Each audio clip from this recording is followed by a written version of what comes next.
আপনারা আমারে যত কথাই বলেন, আমি টাকা কিন্তু ব্যাংকেই ফাটামু, আমি বিকাশে হুন্ডিতে টাকা ফাটামু না, কথা ঠিক আছে? কারণ আমি বাংলাদেশের নাগরিক, আমি হারাম রাস্তায় টাকা ফাটাইতে পারবো না, আমি ব্যাংকে ফাটামু। কারণ সারাদিন পরিশ্রম করে হালাল ভাবে টাকা কামা করিয়া বিকাশে হুন্ডিতে টেয়া ফাটাই আমার টেয়া গুলা হালাল করতে পারবো না।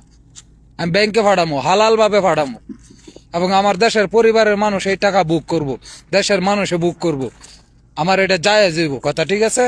আপনার মতো এরকম হারাম কাম আমি করতে পারতাম না, আপনার আমার যত করতেই করেন, আমি ব্যাংকে ছাড়া অন্য কোনো জায়গায় টাকা ফাড়ামো না, এটা আমার ওয়াদা হই। আসসালামু আপনার আলাইকুম। আমার যত কিছুই করেন, সকল প্রবাসী ভাইদের কোনো লাভ হইতো না। বলতেছি, এ ছাগলের 3 নম্বর বাচ্চাটা আপনারা চিনে রাখেন।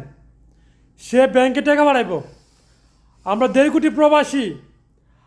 কোটি প্রবাসী প্রতিবাদ করতেছি বাংলাদেশ এয়ারপোর্ট লইয়া, যে এয়ারপোর্টে অনিয়ম ও শৃঙ্খলাদের সমাধা হয়।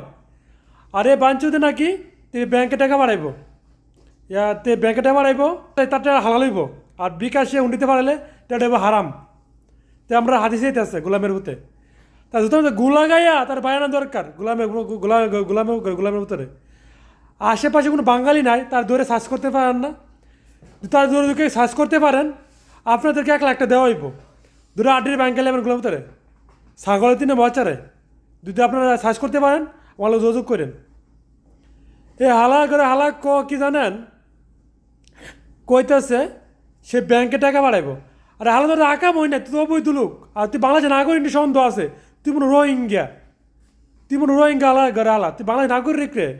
আর এই যে আসিফ নজর তোর বাপ লাগে, আসিফ নজর তোর বাপ লাগে নাকি? হালা বান আর গালে দিলাম না, বুঝছস? ভালো যাই গিয়া। আর সম্পূর্ণ প্রবাসী বাইরে সম্পূর্ণ ভিডিও দেখবেন। আর তারা যে সামনে পাইবেন তার ধরে সার্চ করবেন, যাওয়ার পরে আমি বুঝবো সমস্যা, তাকে ধরে সার্চ করবেন এই গোলামের ভিতরে। অতটুকু সে ভালো সুস্থ থাকবেন। আসসালামু আলাইকুম।